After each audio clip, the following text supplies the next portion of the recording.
Hello and welcome. I'm Asuma Katauka and you are watching NewsX World. Let's take a look at some of the top headlines. Palestinian President Mahmoud Abbas has declared that Hamas will have no role in future Palestinian governance, calling on the group and others to disarm and hand over weapons to the Palestinian Authority. He further condemned Hamas's October 7th attack on Israel during a video address to the UN General Assembly. Meanwhile, Israel's defense minister has announced that the military carried out airstrikes in Houthi targets in Sana'a, Yemen, in response to a drone attack on Eilat, claimed by the rebel group. The strikes reportedly hit military camps, killed dozens of fighters, and has destroyed drone and weapon stockpiles. German Chancellor Friedrich Merz has warned that repeated airspace violations will not be tolerated, vying to take all necessary measures to ensure effective deterrence. He further emphasized that Germany is prepared to respond firmly to protect its sovereignty.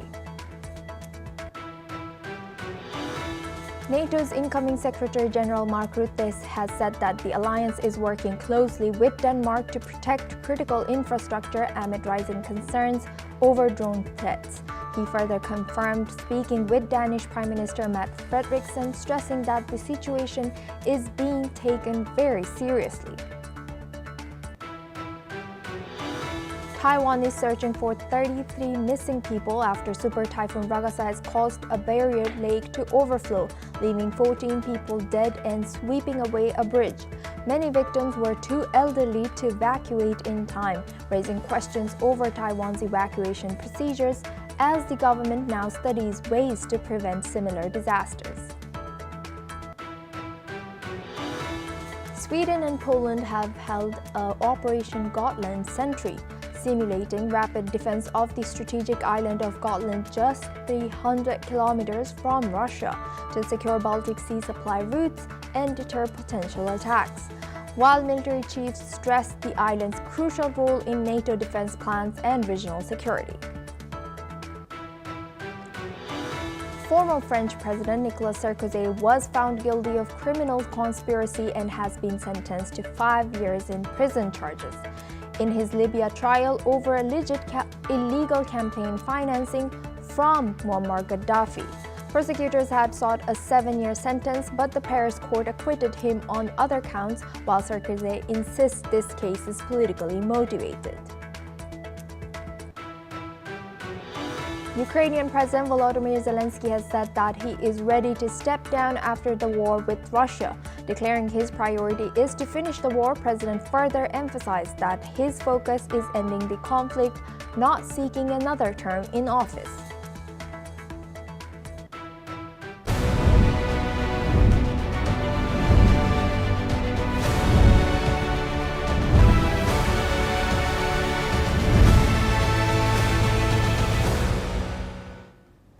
Now, for this hour, the United Nations General Assembly is currently underway in New York, marking its 80th session amid a critical moment for global diplomacy. Palestinian President Abbas has called Gaza one of the most horrific events of the 20th and 21st century.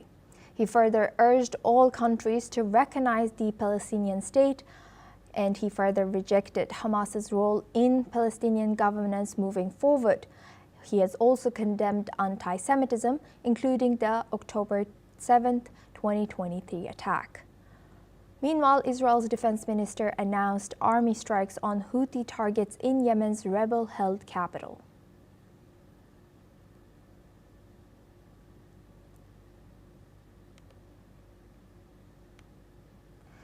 The United Nations General Assembly is currently underway in New York, marking its 80th session amid a critical moment for global diplomacy.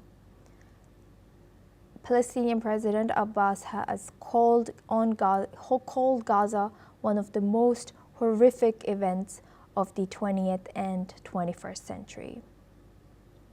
Now, for this discussion, we're joined by Dan Perry. He's a World Affairs analyst, joins us live from Tel Aviv. Thank you very much, Dan, for joining us. now that we have seen Mahmoud Abbas' statements, and what is your reaction? How do you think, how hopeful he is about UN making a difference in Palestine and Israel's situation? Well, the UN can't make a difference unless the UN Security Council takes action. And at the Security Council, it's very likely that any action to compel Israel too brutally will be vetoed by the United States. And so the UN is rather limited realistically in what it can do. I suppose it can expel Israel from various UN agencies, things of that nature. But even that is complicated if they want to retain American funding. Realistically, the issue is political will, and engineering a situation that can turn the Palestine recognition into something concrete on the ground. Because on the ground there is no Palestine. The 1933 Montevideo Convention defines a state as a defined territory with a clear population that has a government that can rule it. Mahmoud Abbas can't even rule Gaza. He was expelled from Gaza by Hamas. So in today's speech, it is certainly a step forward that Abbas clearly condemns October 7th. That's great. It's a huge step forward that he clearly, in a very public venue, calls for Hamas to be disarmed. It's not new, but it was a very big setting. So the question now is, what can be done to make Israel's fears and objections to steps that must be taken for Palestine to be real? What can be done to make them go away? And the number one thing is for Hamas to be disarmed. I can't emphasize this enough. Israel is not going to withdraw from the West Bank, which surrounds Jerusalem on three sides from like a mile away, if Hamas might take it over and invade their capital city from Palestine. It's just not going to happen. So Hamas must be disarmed. The second thing that has to happen is, realistically, when the world recognizes Palestine, they are recognizing the Palestinian Authority Autonomy Government set up in the 90s, which Abbas has ruled since the 2000s, as its government. That's the idea. But Israel has very strong objections, at least Netanyahu's Israel, has strong objections to Abbas. And it comes down to two things. One, the Palestinian Authority's school curriculum pretty much educates children for war against the Jews. Consider that when Hamas took over Gaza, they didn't change the curriculum from that which the PA had been implementing. That tells you something. That must be changed. And it sounds like a quibble, but it isn't. This is very real for Israel, and the idea is that they're facing so much radicalism because that's the educational system run by Abbas, not Hamas. The second thing Israel objects to is the Palestinian Authority paying the families of terrorists who are imprisoned by Israel significant sums of money, which is seen as essentially a payment for terrorism that then the PA denies having a connection to. Now, they will say, we have to do this because that's a political imperative for us to maintain the support of people. I get that. It cannot be that if you kill 20 Israelis in like a bombing, civilians, the PA then rewards you with huge sums to your family. That has to change. So there are a number of steps that Abbas can take, and that the world can compel Abbas to take to reform the PA to make it less objectionable to many Israelis. But the number one impediment to any of this being real is the disarming of Hamas. It's not so simple because they're going to try to resist it, but that needs to be the central focus of anyone who wants this to be real in any way.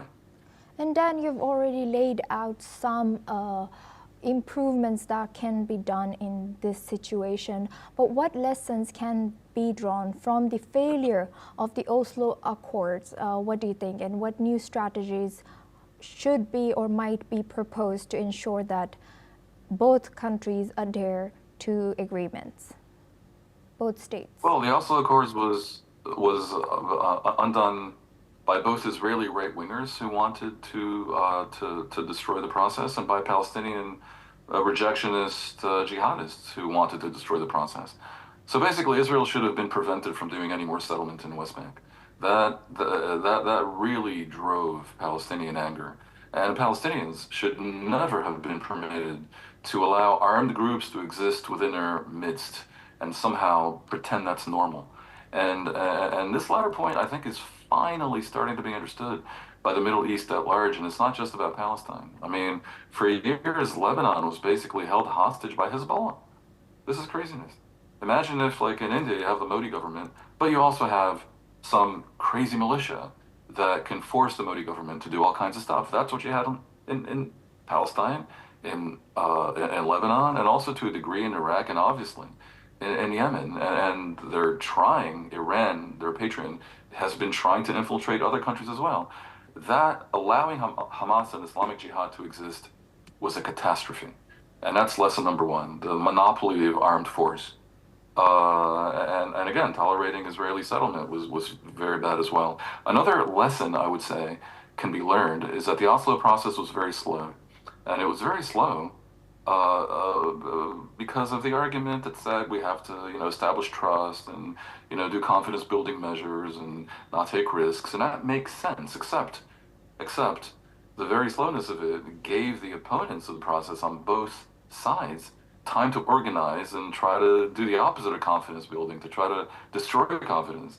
And that's what happened. I mean, Palestinians became increasingly radicalized and supporting jihadism and Hamas, also because of the corruption of the PA that manifested itself over this long term.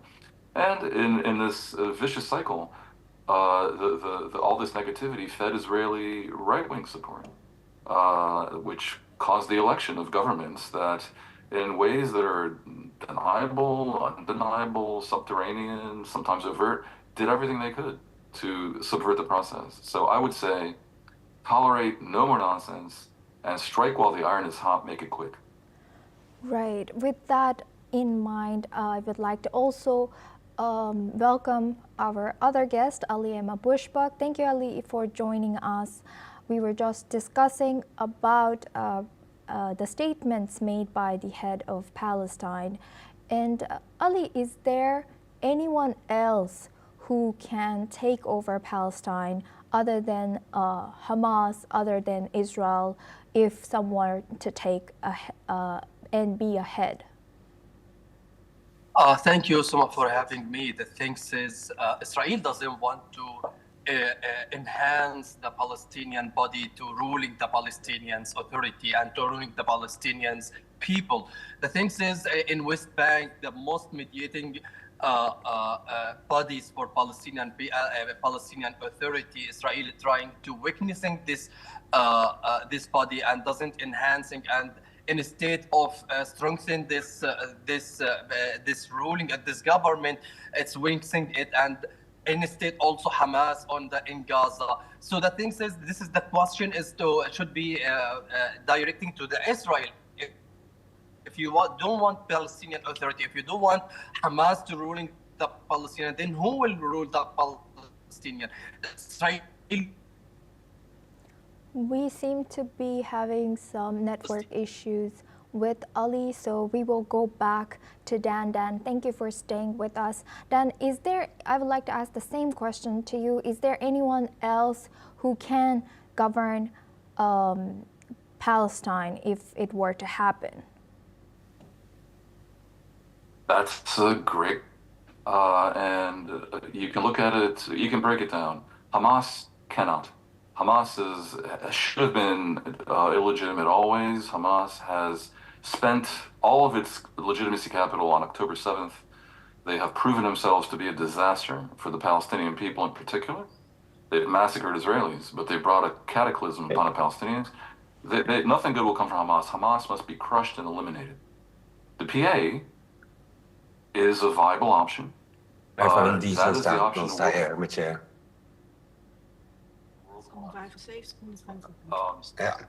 I hear some audio. There's some audio coming in. I think we did. Yes. I'll ask my team to look at this. Okay. Now, yes, please continue, Dan. Thank you. Option for sure, but they will need to do some reforms, as I mentioned before, and also realistically, Abbas was last elected 20 years ago.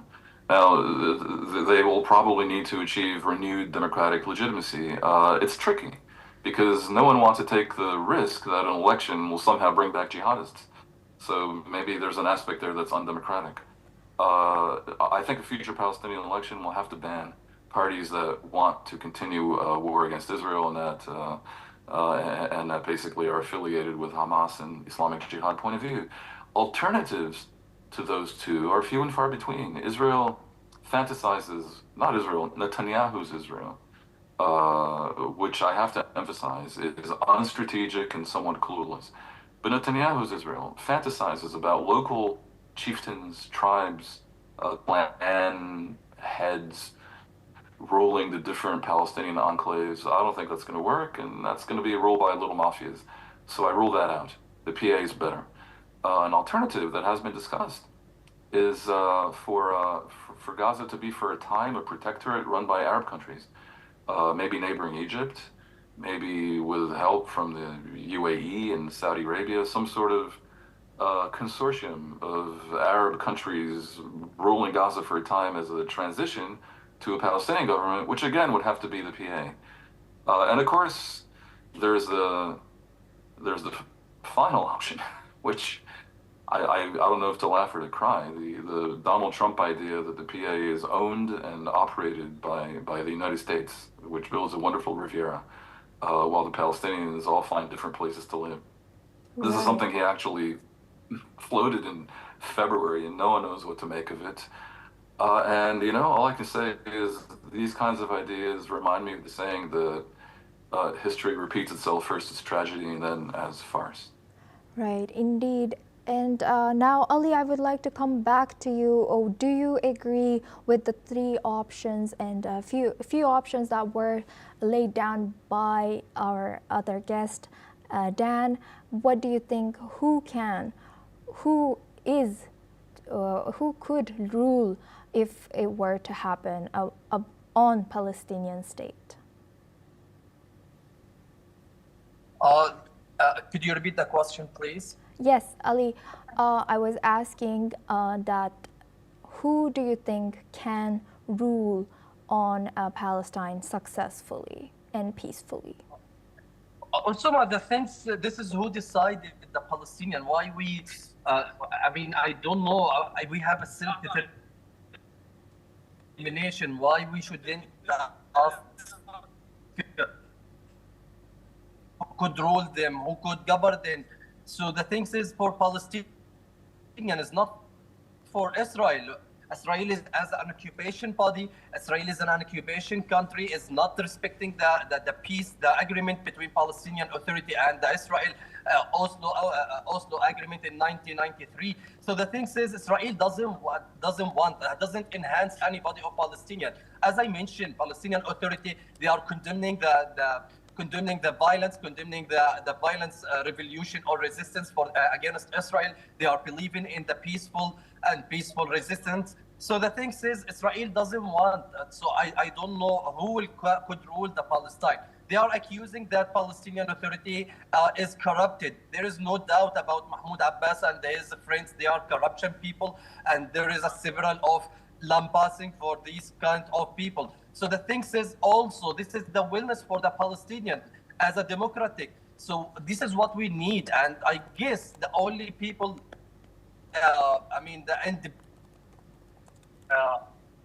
ruling Palestine, only Palestinian could, identifying them or selecting them by the election and democratic election. This is what we want. In 2020 and 2021, Palestinian was going through the new election, parliament election and president election. But unfortunately, Israel doesn't allow for the Palestinian for voting in Jerusalem, in East Jerusalem, as a part of Palestinian Authority and territories. So that was a significant barriers for the Palestinian to running the election, democratic election.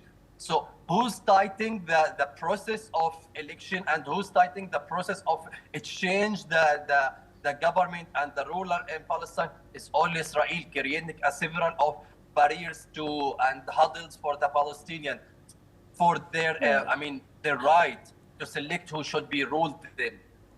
Thank you. Thank you very much to both our guests, Ali Muhammad Abushbak for joining us from Cairo, and Dan Perry as World Affairs Analyst joining us live from Tel Aviv. Thank you. Now we stay on this topic. The Israeli military has reported that 700,000 Palestinians have fled Gaza City towards the southern Gaza Strip since late August, amid a large-scale air and ground offensive aimed at rooting out Hamas. The UN's humanitarian agency OCHA has recorded nearly 388,400 displacement movements from Gaza City, which had around 1 million residents at the end of August.